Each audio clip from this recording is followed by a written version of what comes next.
पर आपके पास जो है उसका पेज नंबर 6। पिछली बार हम ये जो पढ़ रहे थे सब विद्यार्थियों द्वारा प्रतिदिन दोहराए जाने के लिए। हम अपने परिवार के लिए नहीं पढ़ते, हम कोई अच्छा पद पाने के लिए नहीं पढ़ते, हम पैसा कमाने के लिए नहीं पढ़ते, हम कोई उपाधि पाने के लिए नहीं पढ़ते। हम सीखने के लिए, जानने के लिए, संसार को समझने के लिए और इससे मिलने वाले आनंद के लिए पढ़ते हैं। इसके ऊपर आपने चिंतन किया था, कोई बात है इसके अंदर? एक विचार करने की बात थी इसके ऊपर। आप लोगों ने इसके ऊपर कुछ विचार किया है?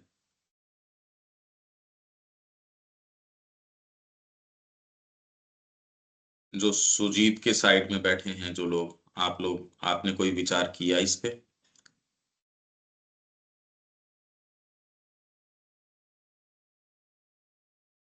पिछली बार किया था ना अपन ने ये? जी कुछ समझ में आया ये क्या इसका अर्थ निकल रहा है? भैया, इसका अर्थ तो मतलब समझ आ रहा है, पर ये ऐसा हो नहीं पाता है। मतलब ऐसा हम लोग ऐसा नहीं सोचते हैं, माता भी ऐसा सोचती है। इसमें आप पाएंगे एक समस्या तो ये है इसमें कि आपको चारों तरफ एक व्यवस्था बना के दी गई है, उस व्यवस्था से अलग आप कोई चीज सोच नहीं पा रहे। ये एक बड़ी समस्या है कि मनुष्य भयभीत है लगभग। कुछ तो तामसिक है जो उस व्यवस्था से अलग नहीं सोच पा रहा, और कुछ भयभीत है कि आप इस व्यवस्था से अलग सोच ही नहीं सकते। और यदि आप इसको हटा के सोचें तो आपका वास्तव में जीवन का उद्देश्य क्या है? आप हो कौन? आप तो अगर अंतरात्मा हो, आप भगवान का अंश हो, तो ये कोई भी व्यवस्था आपको कैसे सुखद लग सकती है, ये विचार करो आप। आपको कोई क्या कहता है, एक बार उससे अपने आप को बिल्कुल मुक्त कीजिए। अभी प्रॉब्लम क्या है? आप चारों तरफ की व्यवस्था से जो है प्रभावित हैं, इसलिए नहीं सोच पाते। ऐसा है ना ये बात कि चारों तरफ की व्यवस्था है, इसलिए आप कोई चीज सोच नहीं पाते। सोचने से डर लगता है क्या ये भैया, बात? हाँ।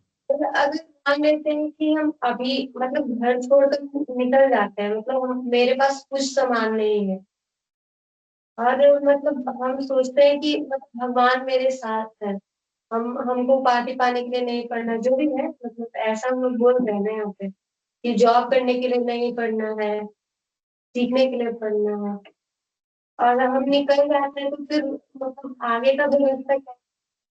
निकलने की कोई आवश्यकता नहीं है इससे। निकलने से मान कोई आप नहीं, निकलने से कोई समाधान थोड़ी है। निकलने से तो पशु पक्षी निकले हुए ही हैं, उनके तो ये सारा सिस्टम है नहीं, तो वो क्या ज्ञान के अंदर आ जाते हैं? या लोग जो इस व्यवस्था में नहीं है उससे क्या ज्ञान में आ जाते हैं? उससे नहीं होता।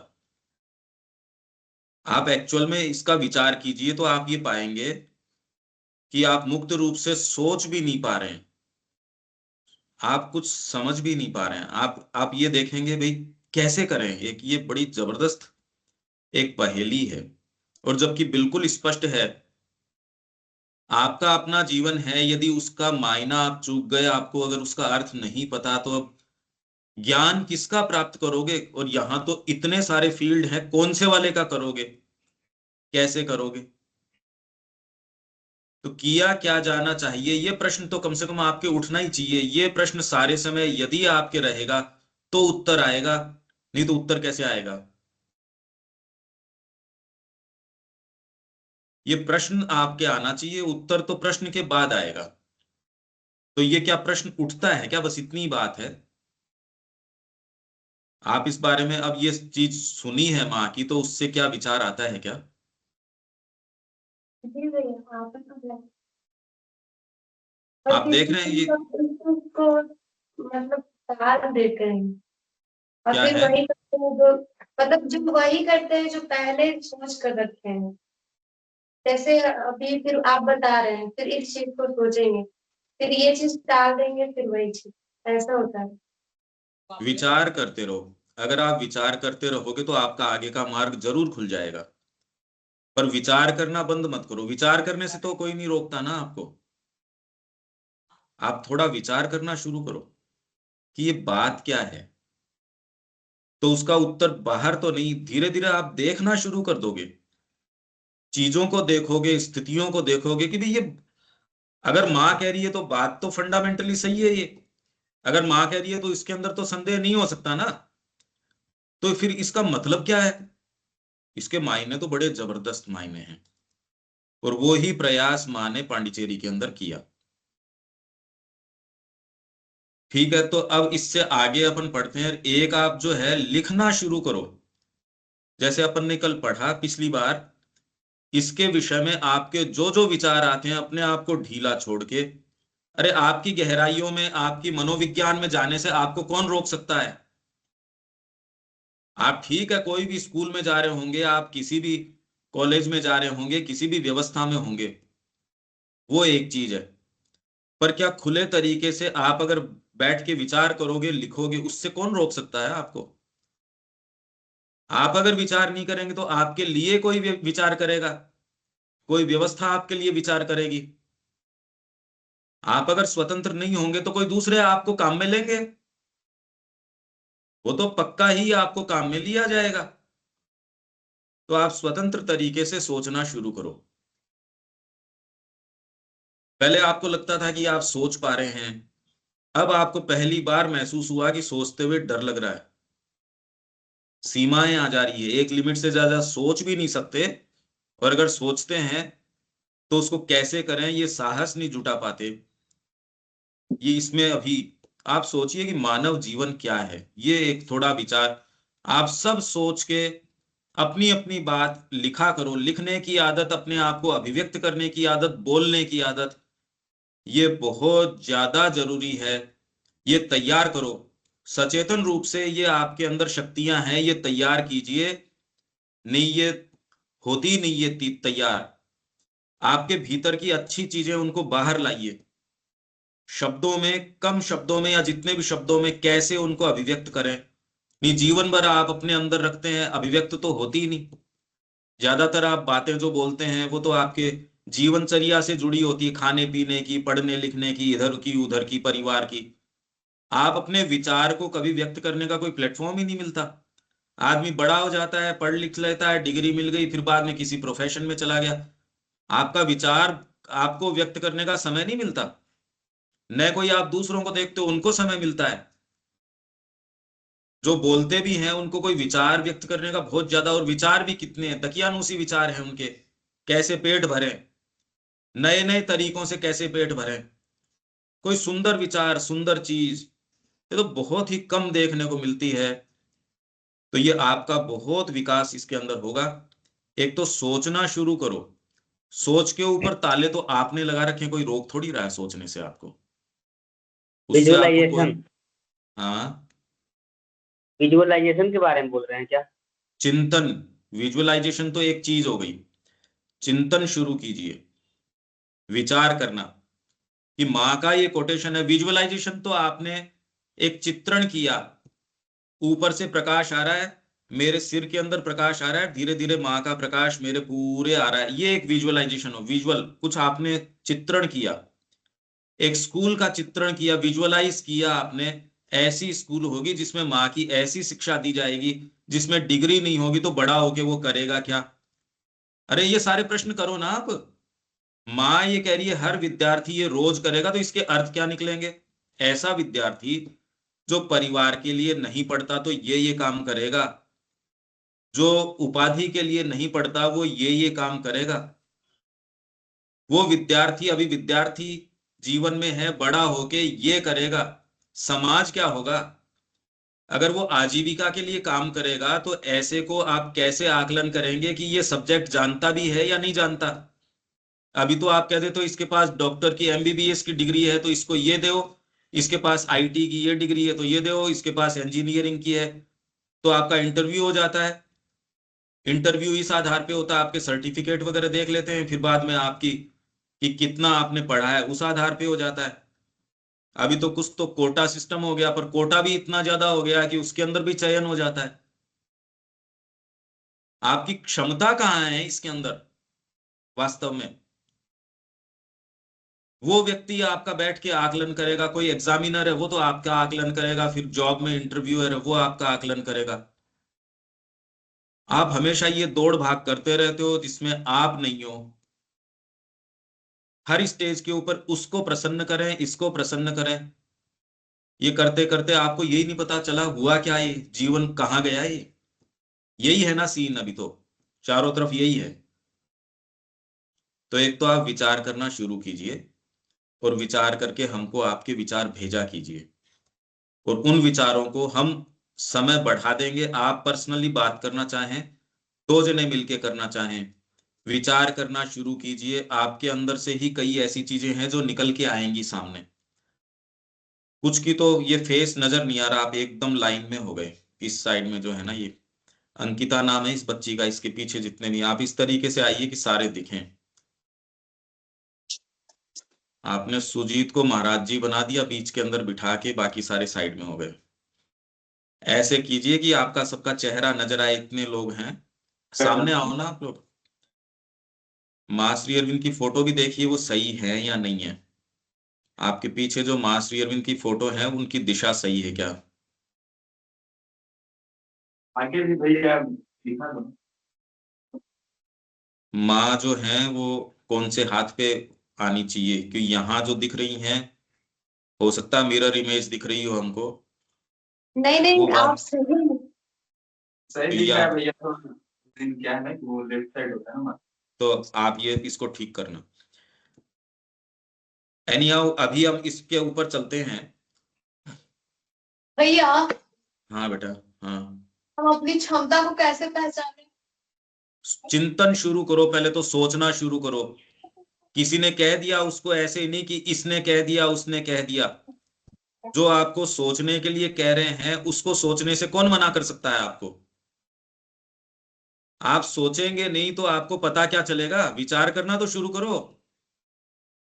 जैसे हाँ, एक जैसे प्रश्न था मेरे पास कि जैसे जब हम कुछ करने लग चल जाते हैं तो उसमें फिर डाउट आता है कि होगा कि नहीं होगा, फिर इसको से ये सोचकर हम उस काम को बंद कर देते हैं। इसका क्या सोल्यूशन हो सकता है? पहले विचार करो, फिर इसके साथ ही आपके ये आएगा नहीं मैंने तो बड़ा लंबा विचार करके इस निष्कर्ष के ऊपर आया हूं। अभी आपने जो निर्णय किया वो सही आधार पे है या नहीं है, आपको पता नहीं ना इस चीज का। ये उचित है या नहीं है, इसलिए अभी आपकी सुनी नहीं जाती, न परिवार में सुनी जाती, न समाज के अंदर सुनी जाती। जो व्यक्ति चिंतन करेगा उसके चेहरे के ऊपर बात ही कुछ और होगी। अभी अगर हर व्यक्ति यूं ही अपनी मनमर्जी करने लगे तो यहां एक समाज की व्यवस्था नहीं चल सकती। आपको समय पे राशन भी मिलता है, किसान भी अपना काम करता है, पेट्रोल की जगह पेट्रोल मिलता है, एक व्यवस्था है। महंगी सस्ती, अच्छी बुरी जैसी भी है, पर जाते हो बाजार में व्यवस्था मिल जाती है। अगर ये व्यवस्था नहीं हो, जिसके जो मर्जी हो, तो जितनी बजे दुकान खुल रही है, जितनी बजे मंडी खुल रही है, जितनी बजे बसें चल रही है, कोई चीज सुचारू चल ही नहीं सकती। जगत में अनुशासन कैसे रहेगा? इसलिए ये चीज नहीं चालू हो सकती कि मेरे मन मर्जी आई और मैंने करना शुरू कर दिया। पर ये चिंतन करके कि व्यक्ति का जीवन तो ये है, समाज का जीवन ये है, ये सारा विचार करना शुरू कीजिए। इसमें कोई दिक्कत है क्या इस बात में? भैया, मतलब इसका कोई मतलब आधार भी होना चाहिए ना कि किस चीज पर हम चिंतन करें। हाँ, ये बड़ी सुंदर बात है। जो माँ का कोटेशन है, आपको कोटेशन की, हम अपने परिवार के लिए नहीं पढ़ते, तो अभी किस किस चीज के लिए पढ़ते हैं? क्यों पढ़ते हैं हम, और पढ़ क्या रहे हैं? इससे होगा क्या? हम इन चीजों आनंद के लिए पढ़ते हैं, और तो मतलब परिवार के लिए पढ़ रहे हैं, उसमें आनंद आ रहा है तो उसमें पीड़ा है क्या? अगर हम तो ये प्रश्न जो है बार बार खड़े कीजिए, संवाद कीजिए। आप नहा रहे हैं तो भी ये कर सकते हैं, चल रहे हैं तो भी कर सकते हैं, सो रहे हैं तो भी कर सकते हैं। हम हर बार जो क्लास लेते हैं रोज सुनो उसको। वो आपके ऐसे प्रश्न ऊपर उठा के लेके आएगी, वो कभी भी आप सुनेंगे आपको नए प्रश्न खड़े करेगी क्लास। पहले दिन से लेके आज तक की क्लास जब भी हो रोज सुन लो, तो आपको कुछ न कुछ नया देगी। आपको अगर रट भी जाती है कोई क्लास तो भी आपको हमेशा कुछ न कुछ नया देगी। आप करके देख लो। ये विचार हम शुरू करें। अच्छा, ये अब आगे कोटेशन पे चलें या आपके और कोई मन में संदेह या प्रश्न किसी के भी है? विचार और सोचना ये सारा शुरू करो, और आप अपना अपना लिख के एक डायरी मेंटेन करो, लिखना शुरू करो। ये बहुत ही सही उम्र है आपकी। विचार शुरू करो, नहीं तो जीवन चला जाएगा। आप जानोगे नहीं, उससे पहले कैद में डाल देंगे आपको। आपको पता ही नहीं लगेगा, उससे पहले कहीं न कहीं आपको कैद में डाल दिया जाएगा, जहां जीवन भर पिसते रहोगे। पहले ही कोई आजकल तो हार्ट अटैक से मर जाते, कोई 40 में, 35 में, 42 के अंदर। नहीं तो लंबे समय तक तकलीफ पाओगे, पर जीवन का कोई उद्देश्य तो है नहीं।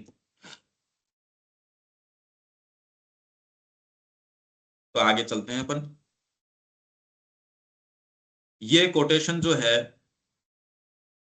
ये इसका अगर अपन 3-4 दिन लगातार भी 3-4 टर्न तक भी इसके बारे में बात करते रहें, क्योंकि जगत की स्थितियां यही हैं जो अभी माँ कह रही हैं। ये रोग तो उस समय माता जी बता रही हैं, आज तो आपको ये भी नहीं पता कि ये रोग है।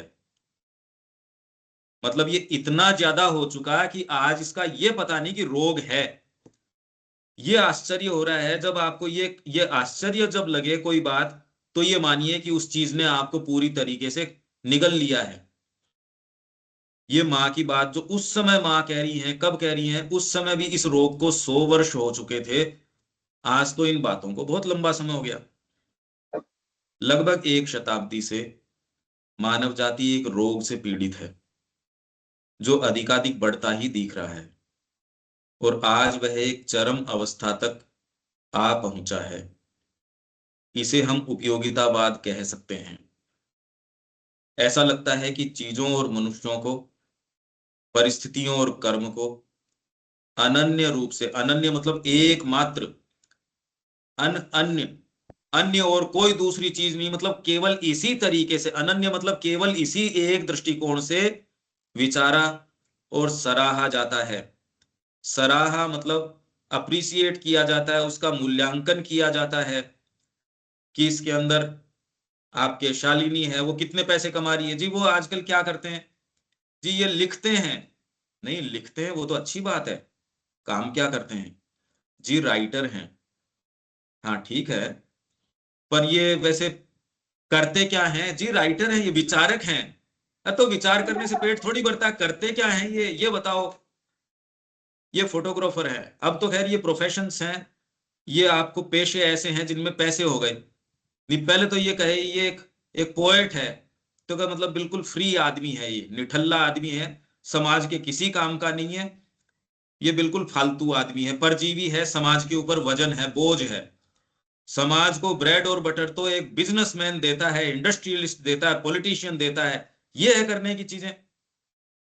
हमारे पहले जो प्रधानमंत्री थे, रुड़की गए, और रुड़की जाके उन्होंने उनको क्या कहा, जो रुड़की के अंदर आईआईटी है, उनको कहा कि मेरे को ईर्ष्या होती है आप लोगों से।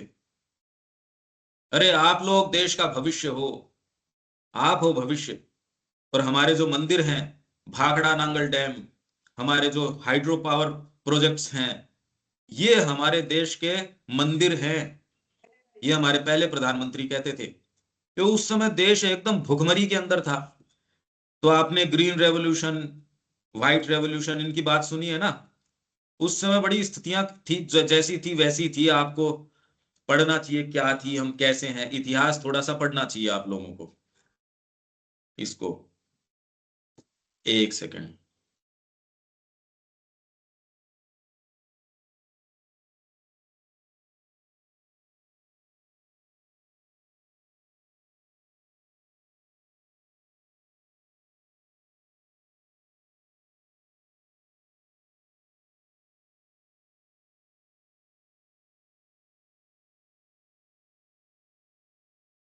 तो ये क्या कर रही है माता जी? इसे हम उपयोगितावाद कहते हैं, और इसी दृष्टिकोण से सब चीजों को सराहा और विचारा जाता है जिसकी कोई उपयोगिता नहीं, उसका कोई मोल नहीं। यह ठीक है कि जो उपयोगी है वह अनुपयोगी से बेहतर है, लेकिन पहले यह समझ लेना चाहिए कि हम किसे उपयोगी मानते हैं, उपयोगी किसको, किसके लिए, किस लिए। आप ये जो पढ़ रहे हो ये किसके मतलब का है, ये किसके काम आएगा। अभी वर्तमान के अंदर जो पढ़ाई है वो तो एक आर्थिक मशीनरी का आपको एक पुर्जा बनाने के लिए है, और कोई ज्ञान से कोई मतलब नहीं है। अभी तो केवल कि आप किसी फील्ड में जाके एक पुर्जे की जैसे इस मशीन में कहीं ना कहीं सेट हो जाएं, आप वो इससे ज्यादा की तो और कोई आपसे बात थोड़ी करी जाती है।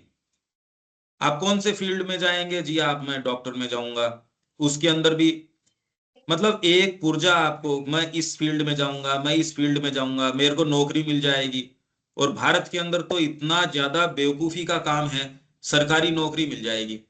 अच्छा, उससे मतलब जिसमें बिल्कुल एस्पिरेशन नहीं हो, निकम्मा आदमी हो, वो ऐसी बात करता है और इसको चुनावी मुद्दे के जैसे सामने रखा जाता है, आपको एक नौकरी मिल जाएगी। तो उससे क्या होगा, तो आपके करना कुछ नहीं पड़ेगा, कर रहे तो भी फिक्स नौकरी तो हो गई आपकी। मतलब बिल्कुल जिसके इमेजिनेशन नहीं हो वो करे इस तरीके की बात, और हमको एक सामने ऐसे दिखाया जाता है चुनावी मुद्दा कि इससे आपका कल्याण हो जाएगा, इससे नीचे देश कैसे आ सकता है, और उसको आप सामने यो दिखा रहे हो कि जनता का कल्याण इस चीज के अंदर है। मतलब आप कह रहे हो आपकी नौकरी, अभी बिहार में ये कहा हर घर को एक नौकरी जरूर दी जाएगी, ये संभव है क्या? क्या वहशियत फैल जाएगी, आप ये सोचो तो सही। पर वो कह पाए तो हम किस नीचे मतलब धरातल के ऊपर हम आ गए, किस स्तर के ऊपर हम आ गए। जो मर्जी हो सो कहा जा रहा है और हमको मूर्ख बनाया जा रहा है। आप सोचिए तो सही कि हम यहां किस स्तर के ऊपर आ चुके हैं। तो पहले ये तो करो कि ये उपयोगी है किसके लिए। और उत्तरोत्तर वे जातियां, हम इसको दोबारा करेंगे, मैं केवल इसको पढ़ देता हूं और बस पढ़ने में भी लंबा है, मैं केवल इसको पढ़ देता हूं।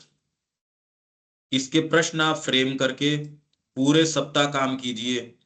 ये आसान नहीं है, ये बात आसान नहीं है। ये बड़े लोग हैं उनको भी नहीं पता, इसलिए आपको ये नहीं कि बड़ों को तो इसका सेंस होगा, ये इसका सेंस किसी को नहीं है, किसी को भी नहीं है। जो ये माँ कह रही है उस चीज का सेंस, वे जातियां जो अपने आप को सभ्य समझती हैं उसे ही उपयोगी कहती हैं, जो धन को आकर्षित कर सके। हाँ ये ठीक है, संगीत जो सीख रहे हैं, पहले मैं म्यूजिक सीखता था तो मैंने घर पे कहा जी एक सितार चाहिए। सितार जानते हो ना आप, सितार, सितार बजाते हैं। तो कभी पैसा तो खर्च कर देंगे सितार का, पर सितार का करेगा क्या तुम? मैंने कहा संगीत सीखेंगे का, तो यार उसका उपयोग क्या है? मतलब सितार के क्या, पैसे तो खर्च कर देंगे पर सितार के पैसे खर्च करना। अब तो खैर धीरे धीरे थोड़ा सा चेंज आया है, पर अभी भी फंडामेंटल तो कोई चेंज आया नहीं कि भाई परिवार आपको ये कहता भी हाँ पैसे हैं, बच्चे की यही उम्र है, अब इसको करने दो अपने शौक पूरे। वो इसलिए कि भाई ठीक है बच्चा अपने शौक पूरे कर ले, बाकी तो देखो परिवार का व्यापार चलाएगा, ये करेगा वो करेगा, सीरियसली नहीं लेते। भाई हमारे पास पैसे हैं, बच्चा ये शौक कर बेटा तू पूरे। पर अगर वो ये कहते नहीं मैं आपका व्यापार नहीं संभालूंगा या आगे ये काम नहीं करूंगा, तो करे इसका तो तैयारी करवाओ, तेरे ऊपर तो मैंने लाखों रुपए खर्च किए हैं। आपका परिवार कहता होगा ना कि तेरे ऊपर इतने पैसे खर्च किए हैं। आपका सबका परिवार ये कहता है कि मतलब तूने तो धोखा दे दिया हमको। हर जना इसी चीज से मतलब इतना डरता है, इसको स्वीकार करने में भी डरता है, कहना तो बहुत दूर की बात है। हर व्यक्ति ये है देखो, इसलिए हम विचार करने की तैयारी में भी नहीं है। करना तो बहुत दूर की बात है, हम तैयार ही नहीं है विचार करने के। आपको कंफर्टेबल ही लगता है कि मेरे को तो इतना चौकटा दे दो, उसमें विचार करूं मैं, उससे आगे विचार नहीं।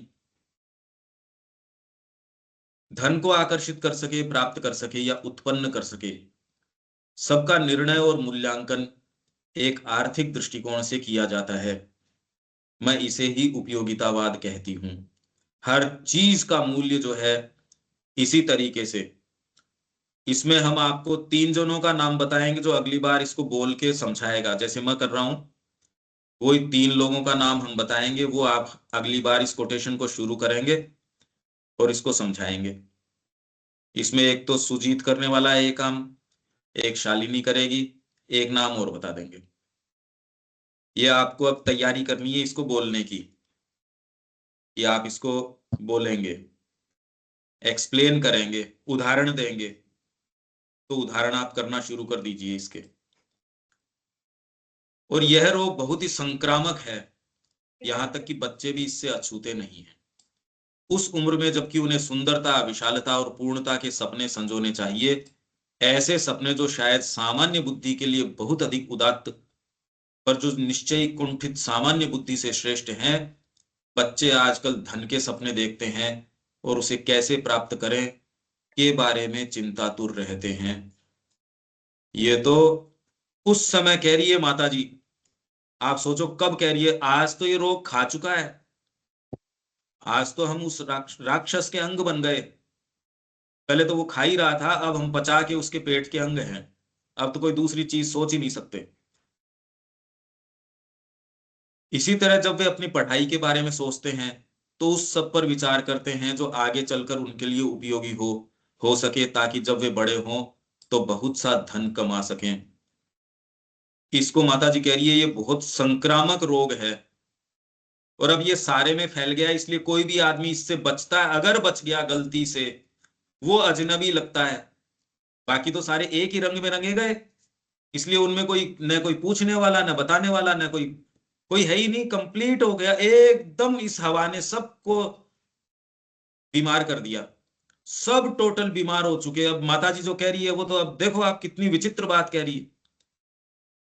जो माँ के केंद्र है कहने को, वो इस रोग से ग्रसित है, तो और कहीं तो आप मतलब आप सोचो कि मैं डॉक्टर के पास जाता हूं, वो इस रोग से मेरे को मुक्ति देगा। अरे डॉक्टर तो पहले आपसे ज्यादा बीमार दिखता है, बचाए कौन आपको इस रोग से। और उनके लिए जो चीज सबसे महत्वपूर्ण हो गई है वह अपने आप को सफलतापूर्वक परीक्षाएं उत्तीर्ण करने के लिए तैयार करना, क्योंकि डिप्लोमा, प्रमाण पत्र और उपाधियों की सहायता से वे अच्छा पद प्राप्त कर सकते हैं और खूब धन कमा सकते हैं। उनके लिए पढ़ाई का न कोई और उद्देश्य है न महत्व है। ना यही बात आप लोगों को दिख रही है ना, ये तो इसमें तो कोई कंफ्यूजन नहीं होना चाहिए मेरे ख्याल से। और माता जी कह रही है ये रोग है और पूरी दुनिया को खा चुका है, रोग है ये।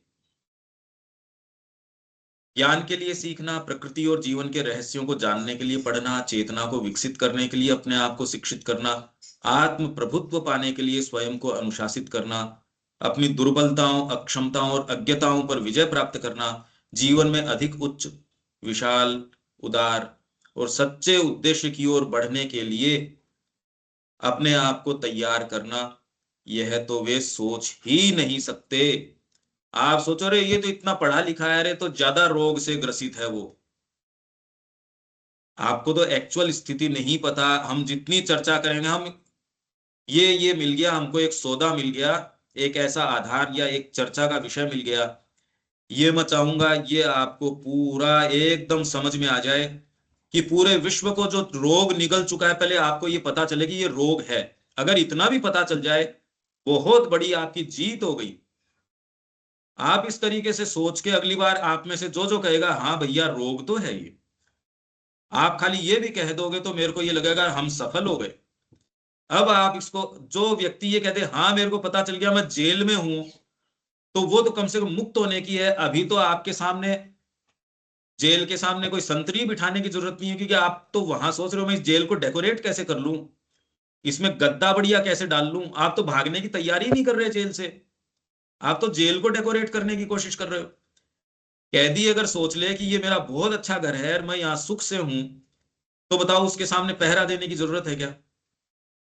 वही स्थिति हमारी है, रोग सारों को खा चुका है। अगर आप अगली बार कोई सा भी ये कह दे कि भैया हम जान गए ये रोग है, आप विचार करो, रात दिन माँ से प्रार्थना करो, माँ को कहो माँ समझाओ, श्री अरविंद से कहो समझाओ। करोगे ना ये प्रार्थना आप सारे के सारे, ये समझाओ ये पूरी दुनिया में रोग फैला हुआ है, आपके ऊंचे से ऊंचा वैज्ञानिक, ऊंचे से ऊंचा फिलोसोफर, सब इसकी गिरफ्त में है, सब टोटल इसकी गिरफ्त में है। बड़ी अच्छी अच्छी किताबें छापेंगे, ये देखते हुए बिकेगी कितनी, कितने लोग इसको खरीदेंगे। 50-50 लाख रुपए एक आयोजन के खर्च कर देंगे, पर ये देखते हुए यहां तालियां किसकी बजेगी, चेयर कहां लगेगी, इससे फायदा क्या होगा, चैरिटी करोगे तो इसका एडवर्टीजमेंट कितना होगा, ये क्या होगा। उपयोगितावाद, इसको मां कह रही है उपयोगितावाद। हर चीज का हेतु ये कि इससे रिटर्न क्या मिलेगा, मिलेगा क्या इससे, या फिर पैसों के, मेरे को लोग क्या समझे, ये रिटर्न मानते हो जनरली। बस एक ही चीज महत्वपूर्ण है, व्यावहारिक होना, धन कमाना सीखना और उसके लिए अपने आप को तैयार करना। आश्रम का यह शिक्षा केंद्र ऐसे बच्चों के लिए उपयुक्त स्थान नहीं है। अब माँ उस समय कह रही थी, अभी भी कोशिश तो कर रहे हैं वो लोग, पर ये बड़ा मुश्किल है। केवल ये पांडिचेरी में इस तरीके की व्यवस्था करी थी माँ ने, ऐसी एजुकेशन सेंटर की, पर ऐसा माँ के समय तो बहुत प्रयास हुआ, पर उसके बाद तो जो स्थितियां बड़ी गड़बड़ हुई, तो ऐसा प्रयास कोई कहता ही नहीं। यहां हम यही कोशिश कर रहे हैं। आप में से कभी कोई आना चाहे, कुछ दिन रुकना चाहे, तो आप मेरे से बात करना, विवेक से बात करना। जो भी आना चाहे, कुछ समय रुकना चाहे, देखना चाहे, और उनके आगे इस बात को अच्छी तरह प्रमाणित कर देने के लिए ही हम उन्हें किसी प्रकार की परीक्षा के लिए या किसी सरकारी प्रतियोगिता के लिए तैयार नहीं करते, और न ही उन्हें कोई डिप्लोमा या उपाधि देते हैं जो बाहरी दुनिया में उनके काम आ सके। हम यहाँ केवल उन्हीं बच्चों को चाहते हैं जो एक उच्चतर और श्रेष्ठतर जीवन की अभिप्सा करते हैं, जिनमें ज्ञान और पूर्णता की प्यास है, और जो एक पूर्णतर सच्चे भविष्य की ओर उत्कटता से निहारते हैं। बाकी सबके लिए दुनिया काफी बड़ी है, बहुत बड़ी है। आपके मन चाहे वहां चले जाओ, यहाँ आश्रम में मत आओ। माँ ये कह रही है, मैंने जो शिक्षा केंद्र खोला है उसका उद्देश्य ये है, जिसको अच्छा लगे वो यहाँ आ जाइए, जिसको नहीं अच्छा लगे, दुनिया और बहुत बड़ी है। इस विषय में आप विचार कीजिए, विवेक के संपर्क में रहिए, जो आवश्यक इसके प्रश्न हैं वो उसकी विवेक की सहायता से आप इसके तैयार कीजिए। हम एक एक पैराग्राफ अगली बार लेंगे, आपसे इसके विषय में खूब चर्चा परिचर्चा। आप ये वास्तव में कहो कि हाँ भैया हम समझ गए, ये तो रोग है, और ये इसने किसी को नहीं छोड़ा। जो आपको लगता है ना कितना बड़ा आदमी है, कितना बड़ा ये है, बहुत बड़ा नाम है, ये तो प्रधानमंत्री है, ये तो विचारक है, ये तो ये है, ये तो वो है, आप धीरे से जान जाओगे सारे इस रोग के ग्रसित हैं, सब रोग से ग्रसित हैं, कोई हॉस्पिटल इसका नहीं है,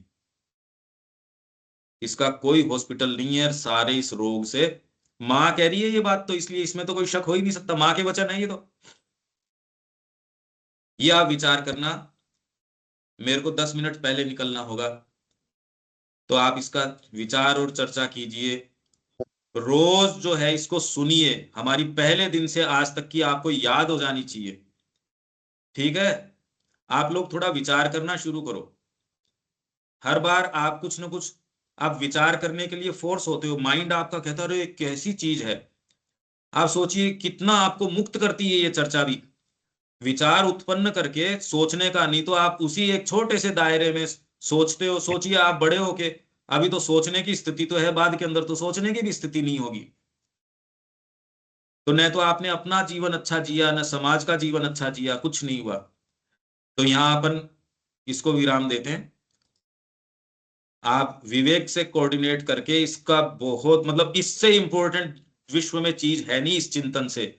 इसको हम कई दिन तक लगातार लेंगे, पर 2 जनों का तो नाम लिया है, आपको उदाहरण देने होंगे, एक्सप्रेस करने पे आओ, विचार करो। यहां रोकते हैं। जय श्री मां।